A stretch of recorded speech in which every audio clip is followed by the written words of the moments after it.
Restez informés chaque jour avec Scoop FM. Désormais, suivez nos journaux sur nos chaînes partenaires à Lubumbashi sur Sky Radio, la 97.7 MHz, à 6h, 9h, 12h, 15h, 19h et 21h. Suivez-nous également sur la radio communautaire Moïseni chaque jour à 9h05, 10h03 et 21h juste. Le journal du Scoop FM passe aussi sur Kipushi 24 Radio à 8h30, 12h30, 16h juste, 18h30 et 21h30. Retrouvez-nous également sur Vox Congo. Téléchargez dès maintenant l'application Vox Congo pour rester informé en temps réel.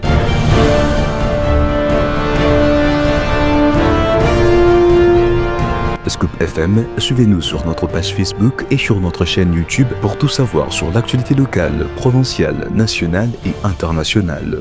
Scoop FM, la neutralité réelle. La neutralité réelle.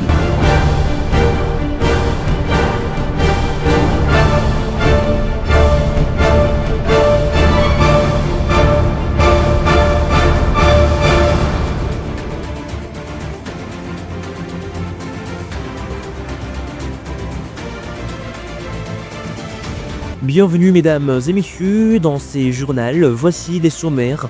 Décès ce lundi 21 avril 2025 du pape François depuis le Vatican. Après une longue période de maladie d'une double pneumonie, le souverain pontife a rendu l'âme à 88 ans. Dans un communiqué publié samedi dernier, le ministre de la Justice de la RDC a lancé des mesures pour la poursuite judiciaire contre l'ancien président de la République, Joseph Kabila Kabange. Le président du PPRD est reproché d'avoir des liaisons avec des rebelles du M23. On fait le point dans ce journal.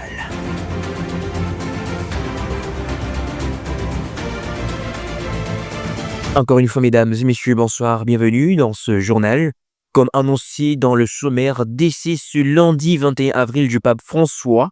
Devenu pape dans des circonstances exceptionnelles, il était le souverain pontife de l'inédite. Premier latino-américain à occuper le Saint-Siège.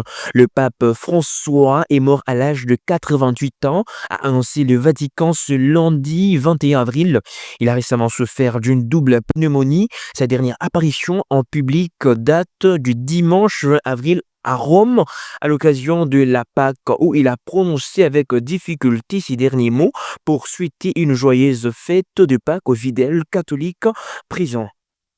Toujours dans l'actualité, les autorités congolaises ont annoncé samedi 19 avril l'ouverture de poursuites judiciaires contre l'ancien chef d'État de la République démocratique du Congo, Joseph Kabila Kabange, et les cadres de son parti politique PPRD, accusés de complicité avec le mouvement terroriste AFC M23. Interrogé sur ces sujets depuis Likasi, Ornikar Banzamolakissi, analyste politique indépendant, pense que le gouvernement congolais devrait brandir d'abord les preuves avant de prendre une telle décision. Suivez-le dans ce propos recueilli par Jean Bondo. Merci beaucoup, Monsieur Jean Bondo. Nous avons nécessairement suivi ces communiqués du ministère de la Justice.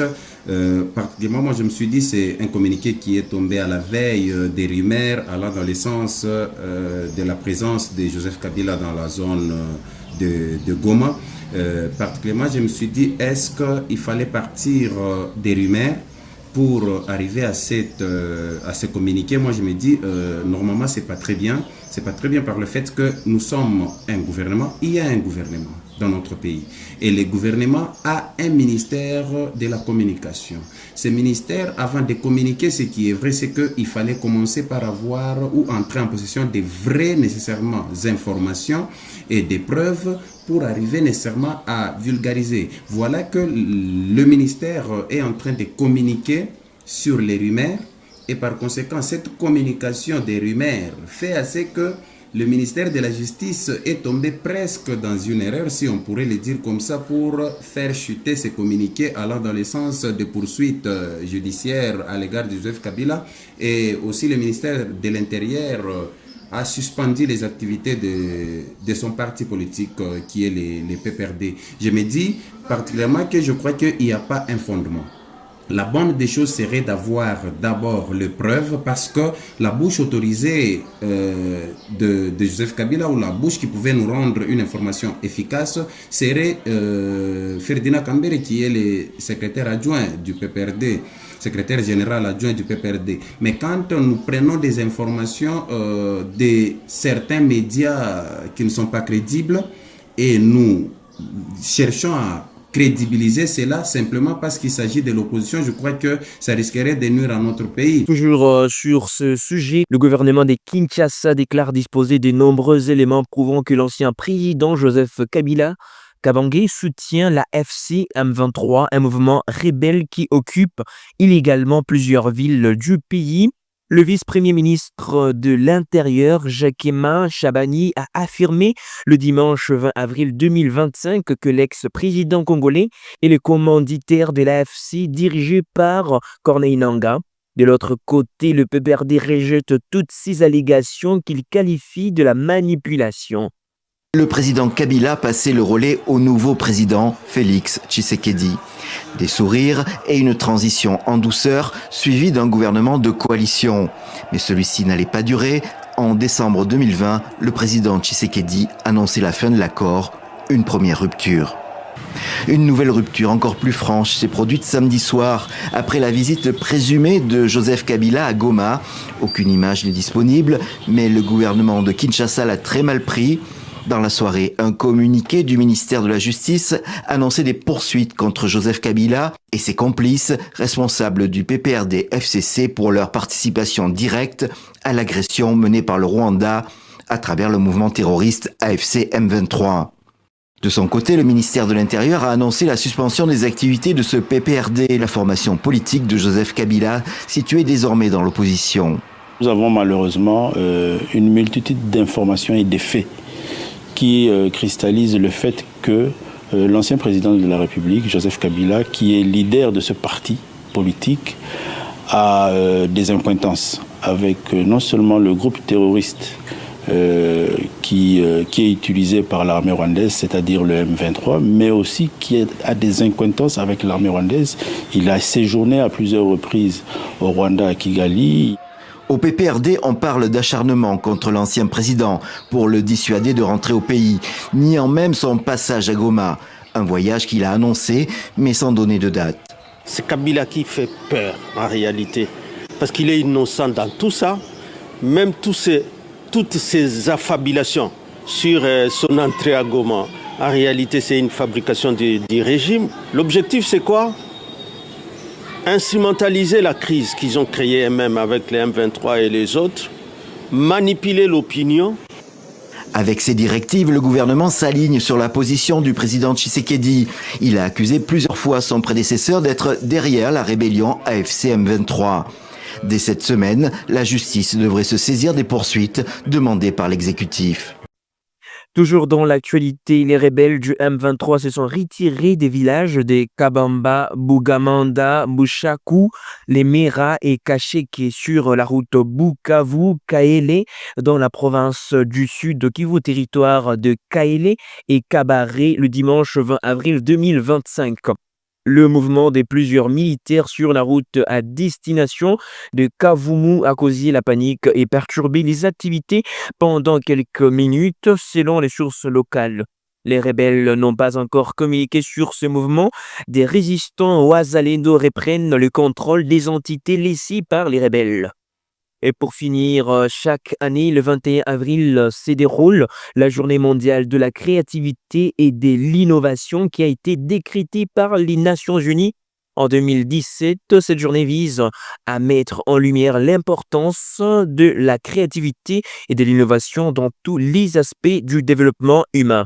Plus de détails dans cet élément. La journée mondiale de la créativité et de l'innovation a pour but de rappeler l'importance de l'innovation pour exploiter les potentiels économiques des nations.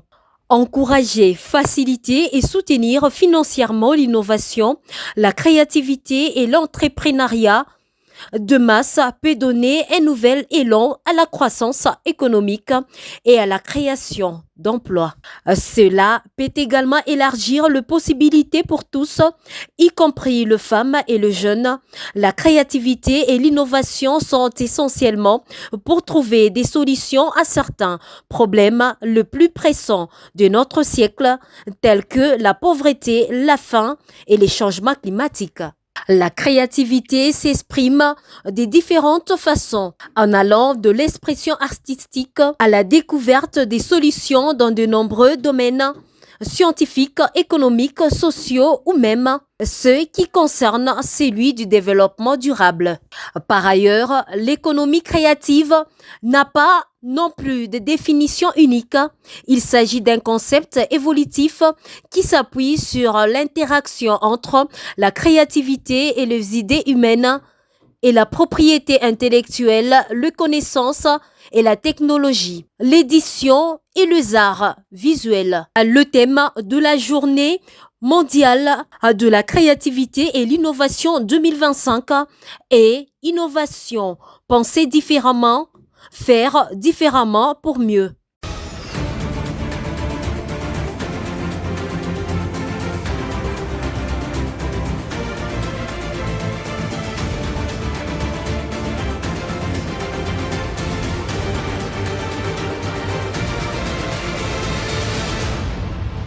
Mesdames et messieurs, c'est tout pour ces journaux. Retrouvons-nous demain pour un autre point sur l'actualité.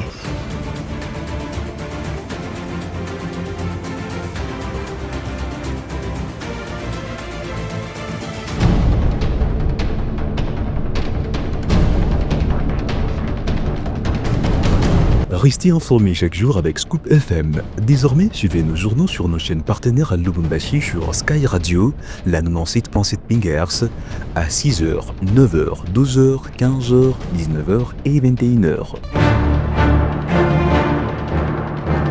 Suivez-nous également sur la radio communautaire Moïseni chaque jour à 9h05, 10h03 et 21h juste. Le journal du Scoop FM passe aussi sur Kipushi 24 Radio à 8h30, 12h30, 16h juste, 18h30 et 21h30. Retrouvez-nous également sur Vox Congo. Téléchargez dès maintenant l'application Vox Congo pour rester informé en temps réel.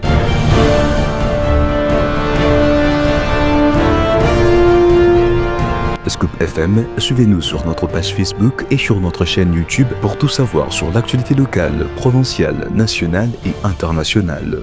Scoop FM, la neutralité réelle.